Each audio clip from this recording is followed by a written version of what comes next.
Hi y'all, it's Holly. So, sorry about the delay, but things happen. Anyway, I watched Die Another Day, and I did somewhere at some point actually had the actual like DVD for this movie, but I don't know where it is. I must have tossed it when I got the collection. Um, but for the longest time, it's funny, the only two Bond movies I had was Die Another Day and Casino Royale. So those were on constant rotation for me. Anyway, this is really going to be a defense video and appreciation video. So, spoilers. I love this movie. Um, I'm not going to say it's Brosnan's best, but it still may be my favorite. And I'll get into why. Um, Before I get too far, though, please, subscribe, like this video, comment on it, share it. Um, the whole new YouTube algorithm thing, apparently, like views from ad blockers aren't counting. So if many of you do use ad blockers, please consider at least turning it off for some of your the creators you like and stuff, because they're not seeing the views that they're probably getting right now. But in lieu of that, like I said, subscribing, liking the video, comment on it does help a lot, especially now. But before I get into all the positives and the things I do like, I do have to admit there is some bad parts of this movie, and I did kind of write them down just to sort of get my head in the right space. So this one's a minor one for me, but it's the slow mo. So there's several scenes where it's like slow mo action, and it's not like a bullet time thing or anything. It's just like a swooshing of him like taking a step or something. Like it doesn't really offer anything. Um, I completely buy that some people don't like the speed up parts, but I don't mind those because the nature shots and stuff in the earlier Bond movies and like the pacing with that was one of my biggest like continuous issues. And so them just sort of like, here, you got the lay of the land. That's it. It's like fair enough. But the slow mo was a little not needed. Like it wasn't used for anything special. Um, the dialogue can be cringy at times, but I feel like it's no worse than some of the bad dialogue from like the earlier movies. I think it just has aged worse in our minds because a lot of us like grew up with it. Like it came out in 2002, so like a lot of people who watched it and were doing reviews early on and stuff were kids then, and they look back and they're like, "Ooh, that's how we talked back then." Ew, ew. Like, I guess one of the more infamous ones is the Yo Mama thing, but even then, it's not that bad. I've seen way worse. Basically, like if you don't remember, Zhao is kind of torturing Jinx, and he's like, "Oh, who sent you?" He's like, "Your mama," and she's very disappointed in you. Like, yeah, it doesn't fully work, but it doesn't take away either because it's just one line. It's like, okay, whatever, weird. Um, it's not, yeah. Like I've heard worse cringy dialogue. It's a bit more on it, it's a bit more comedic. Like it's a bump up from Roger, I would say. Which is kind of the vibe I got. Um, Next up, speaking of Jinx, it's not the character herself, and I get why the initial idea was to have a spin-off movie for her. Because I can see how that makes sense. I feel like that would have been cool. Have her and Michael Manson and stuff do their own thing, but it's the execution of her character.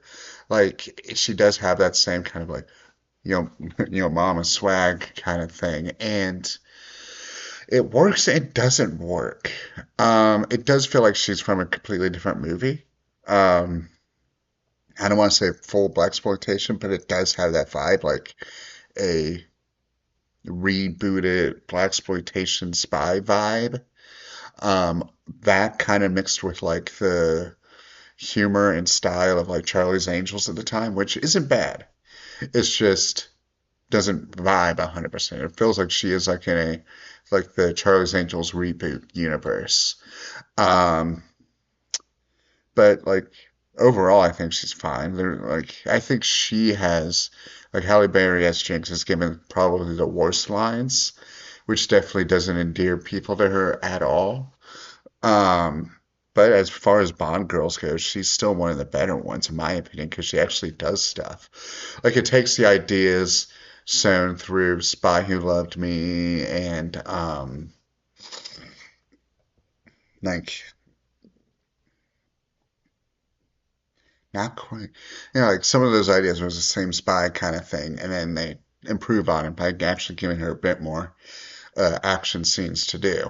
Um, However, the biggest issue I had with this movie is not the use of CGI, but the extent. And by that I mean more so a lot of green screening. Now, I'm sure the earlier movies did do a lot of rear projection, definitely there in the cars and chase scenes and stuff. But it feels like this whole movie, there's a lot of rear projecting, like green screening, like when he's just walking around Hong Kong, or when they're on the island in the beginning, like that kind of stuff. Was like, oh, they couldn't figure this out in a different way. Okay, I guess that kind of stuff. It was just a bit much. It was distracting. Like I'm sure it wasn't distracting when I first saw it, like in the theater and stuff. But now you're getting the higher resolution versions with Blu-ray and stuff. It is a bit more noticeable, but a lot of shots don't last long enough to be like taken very take you out very much. Trying to think of anything else that bugged me with it. Maybe Miranda Frost. Miranda Frost's like Rosamund Pike as Miranda Frost is interesting. Where I like what they did, but she's not in it enough to make her turn impactful. Like if she was like the main Bond girl and Jinx was kind of like the one popping in and out kind of thing, sure. Like if like you knew that she was also a spy, but like she still did her own thing and saw more of her and stuff like that. Maybe like if you knew she was a spy from the beginning, I guess you kind of do, but like they still don't work it well enough.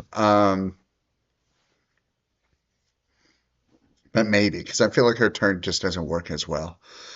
Um, there's so many times where I feel like they could have had like repeat characters, like legacy characters come in, and if they didn't kill Quirrell or have like Quirrell Jr., which they kind of wanted to do with oh yeah, what's his Sharky from License. But like they could have been the guy that Bond goes to in Cuba, could have been interesting, or even had Wade come back. Like it wouldn't have made much sense, but it would have been like we'll have Wade come back. Maybe Joe Don Baker was dead. I don't know if Joe Don Baker alive. Maybe he died. Hold on.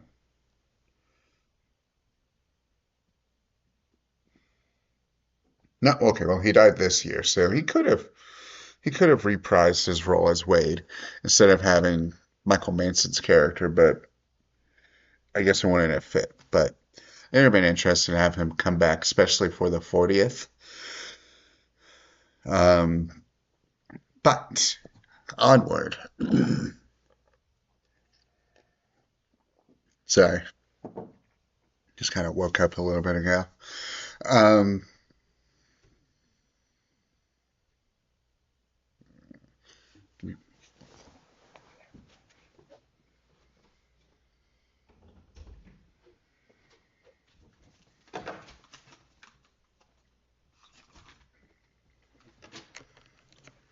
Sorry, had to plug in. Uh, I didn't want this dying during, and I don't like editing really yet. But on to the good. So the main big thing I liked about this, well, I'll start with the small things and then get on the big things. But I do really like the side characters and the side villains. Um, Frost, I like the idea. And like I said, the execution wasn't 100% there, but I do like the idea. But Zhao was really good. Zhao is one of those underrated Bond side villains, like henchmen, that like he easily could have worked as the main villain too. It's one of those ones where like he doesn't quite overshadow his guy, but like if he was the main one, I would have no issues with that. He definitely has that vibe. Um, he has that vibe to fit in with either version. Like he has a deformity that some of the side villains have, but he also has that sort of presence that the mains have, but also some of the mains have deformities too. So like he fits both roles. Um, his death is particularly not memorable in the sense that it's pretty brutal in a sense. Um, I feel like there should have been more with the Mr. Kill. Um, but only in the sense that like this goes back to I think I kind of wanted just characters to reappear kind of thing. But like there's a scene where Bond's in the fencing club, and like one of the servers, waiters, workers there hands him a letter, and he's like they focus on him like we're supposed to know him, but he never reappears or anything unless he was supposed to be a character from a different thing. But I feel like if he was played by the same guy as Mr. Kill, like be like, oh, Graves' reach is further than you would think, kind of thing. I think that would imply that he owns the fencing club, which he doesn't, but it still would place him kind of like has, is it a wider reach? Um,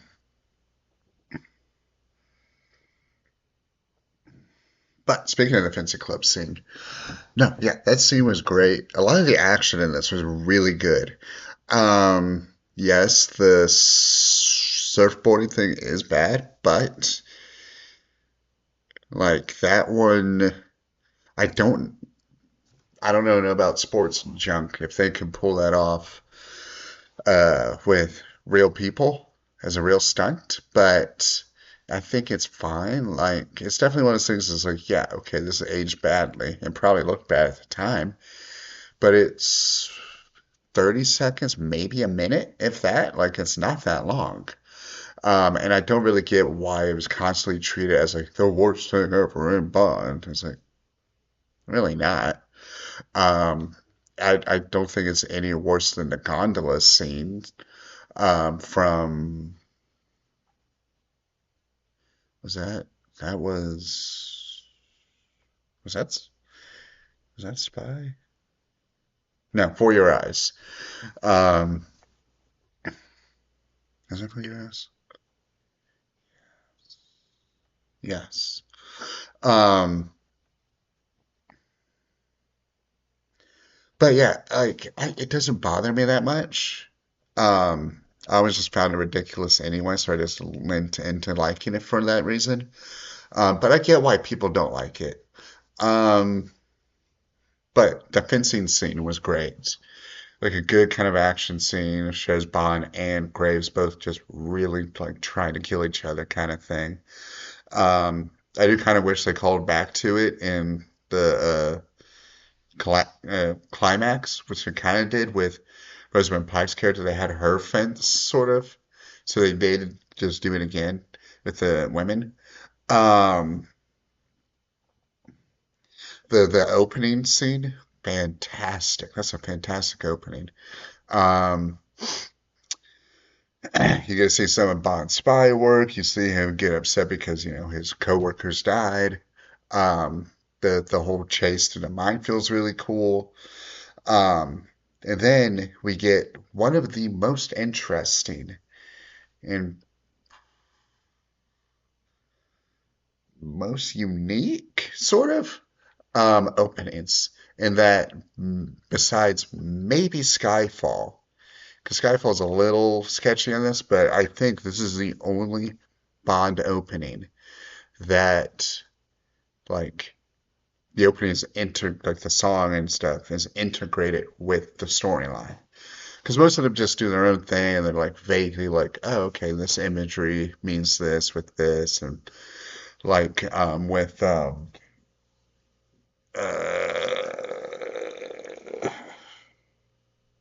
Living Daylights, you see like the fall of Soviet Russia and the new version and stuff like they integrate something with it. But this one, like you're seeing Bond's torture throughout, so it's kind of I really liked that. Um, the song, I like the beat. The lyrics make no goddamn sense.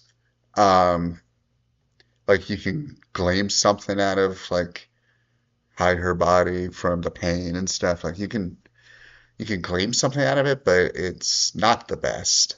Um, but it's of its time, and I still want to rank it as one of the worst ones.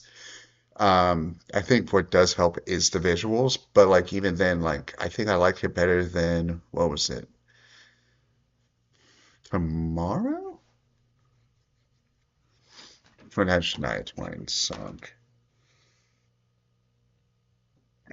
Sheryl Crow. To me, yeah, Tomorrow Never Dies had an song, Sheryl Crow song, and even World's Not Enough song. I don't like. It's fine, but it's unfortunately maybe my second favorite of the Brosnan songs. And I don't know if that's nostalgia just speaking or like the visuals carrying it more so. But I liked that. Um, I already went into how I like the idea of Jinx.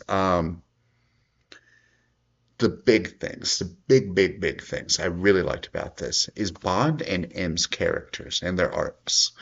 So this movie is kind of a evolution of both, like some of the more tropes, definitely a bit more cheesy with the dialogue and him like trying to, be much more of a seducer than he was in the previous ones. Um, the um, him knowing about things like with every character or because like he had the same deep knowledge with stuff, and then like even you got some of the more tropes and the characters kind of reacting to Bond's look or actions at the same time. Like I could easily see more going through the hotel and hearing like seeing reaction shots of the characters, like characters, like oh, he looks so uncouth. Like I can see that being in a more movie. But more than anything, this really goes further with License to Kill. In License to Kill, Bond does become a rogue agent, and like the heaviest parts of that is when he turns rogue, when he runs away from M. But like it doesn't really hit as much beyond that. Thaden just becomes his own thing for the most part. But this one really goes with it because you see what he went through for a little over a year, which when I was younger, I thought he was there longer, but it's only 18 months. But you see what he went through, and then he gets out and is like, oh, yeah, we didn't do it for you. We just thought you betrayed us, and you're going to be taken in and evaluated, and you probably are going to work again. Like, it takes bits from, um, not from the book version of Golden Gun, where Bond had come back from Japan, well, kind of Japan, from after he went to Japan, he had amnesia and he went to Russia and got brainwashed. And he comes over and tries to assassinate him, and they have to like unbrainwash him and stuff. But like he loses double O status, he's kind of just like has to sort of redeem himself. And this is kind of the same vibe, where M's just like, I was ready to just leave you there. That's it. Like you failed, that you're gone, which is uncharacteristically dark. of him because even in the other movies and in the books, Bond would be like he would say like, "Oh, someone would take over for me if I died." But Bond was very much like, "I need to go rescue this person." Like multiple times we saw him trying to like he would try and find or the assumption would be he's trying to find double O agents, but always find them dead. The assumption is he's going in to rescue them. Even then, like I think in one of the books, I don't remember which, because he did deal with trying to help a lot of double O's. The idea is like he would go in and save them because if you can and still complete the mission, but the fact that he was just left there and then he's like, yeah, now you're just going to be pretty much a prisoner, like is dark. Like Bond has to prove himself now. Like he's pretty much for like mm, a third of the movie, he's on his own. Even like the scene where he has with him in the subway tunnels is really good, where he's like, I have no reason to help you at this point. Pretty much you're coming to me now because I've proven that I'm pretty much right in my theory here. Um, it's like, you need me to do this, so I'll do it. But you get the feeling that even at this point, like this is his last thing, like he's done. Like once he completes this, he's out. That's the feeling I got. This is gonna be his last mission. He's just doing it to do it. Um, and M is like this is the clearest difference between Brosnan M and Craig M. Craig M is much more like a motherly figure, kind of like a harsh mother figure to him. Even to the point where, like in Casino, I think it's Casino, where he almost like calls her mom and she gets mad. Um, but this one, yeah, like I said, like she was willing to burn Bond, like it really does call back to the to GoldenEye, where it's like, oh, you care more about the numbers than the actual people. That is the same vibe, where she cares more about like the mission and the cause and stuff than the actual people. And she's like, yeah, you were a sacrifice, and I'm mad at you that we had to trade a terrorist for you. Like you should have just killed yourself. Um, and also even the part where like when she says that, it's like you had the sign. I was like, I dumped that a long time ago. Meaning that like he would either think that he would not even need the pill because he would be shot or killed somehow, or that maybe he thought he was valuable enough to be saved if he got captured. Um, which is interesting. That one's definitely interesting. Like he's not the kind that would do it himself. Um, but yeah, so the heavy like that, it's all about kind of like redemption, changing yourself, what you would do for your country. And Bond, like you being burned, being forgotten, being like let go, is still willing enough to like do this mission, work with the people who betrayed him, versus with Moon, who is committing huge atrocities, like not quite atrocities. Like he wants to commit atrocities. Like I want to say atrocities, but he's blowing up the DMZ essentially so that North Korea can attack. And he's doing this like almost terroristic. Well, no, he's doing this terroristic act for his country, and it's the like extremists who are behind him. Even then, like when he's doing this, because like at that same time he kills his father, the other leaders of the extremist group are a little surprised, like they're a little taken back of what's happening. Um, but like he goes into hiding, he changes his face, he becomes a new person entirely, and has this huge empire just to do this, which is dedication and like also great revenge because he's doing thinking that he needs to do this. Um, And it's not even revenge for Bond or anything, or like that the British betrayed them. He's doing this because he genuinely believes that North Korea should take South Korea. He does not like that they lost. Um, which is interesting. I do like that. I do like that we have one non-Russian villain who happens to is like North Korean. We never really get another North Korean villain. Like this came out right during the right time. Um,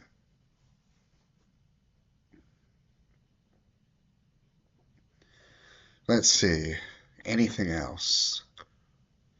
I do love all the callbacks.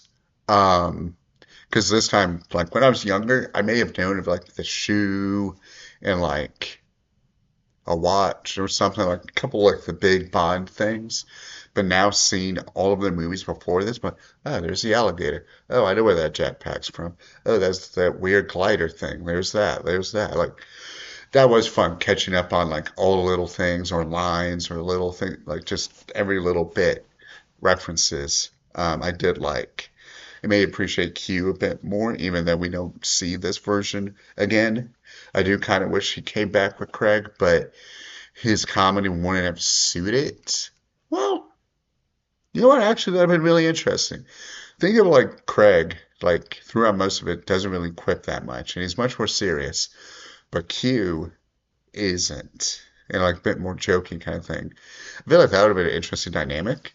Um,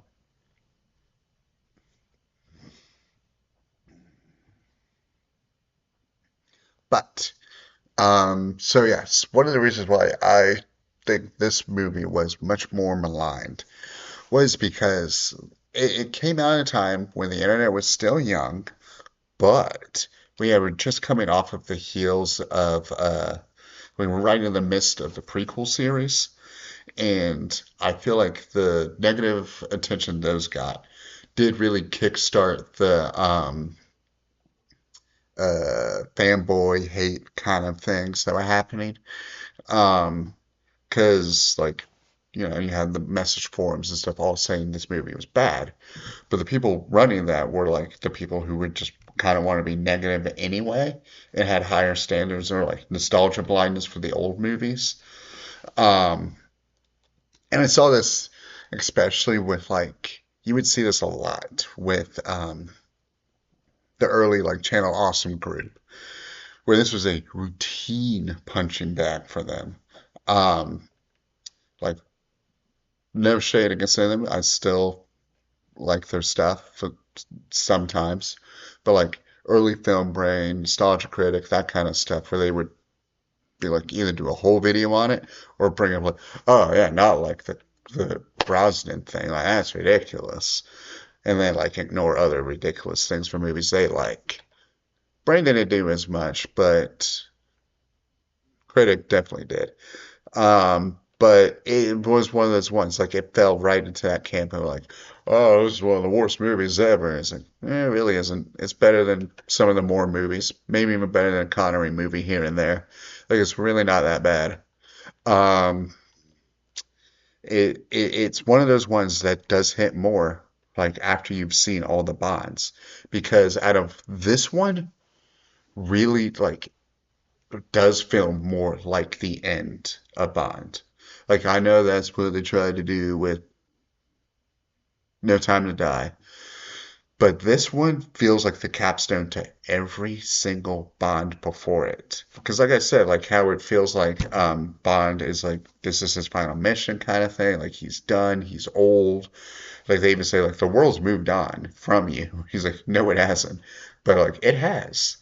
And like with all of the items in the back, like yeah, he's done this for a long time.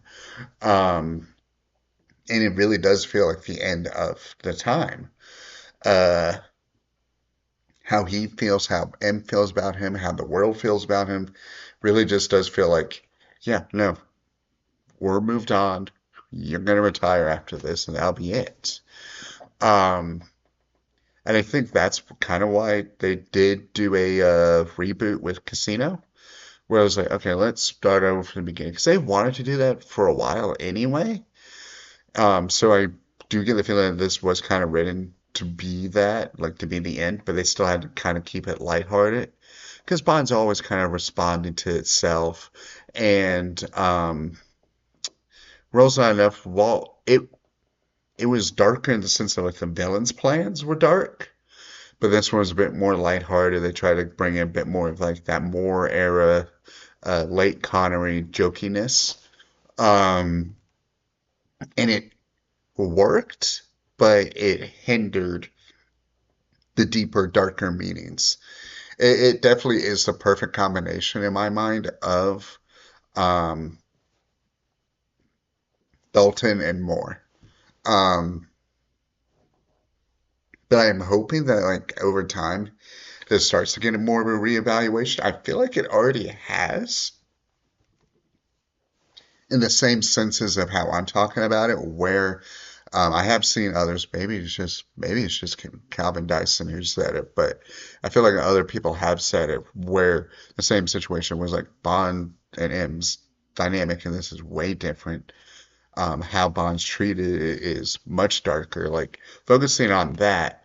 And I do wish they went more into it. I feel like this would have been a very interesting Dalton movie. There are a couple um, Brosnan movies where Dalton would have been really great. Like I think I mentioned that with GoldenEye would have been interesting, especially after he got burned and have that um, happen to him, or even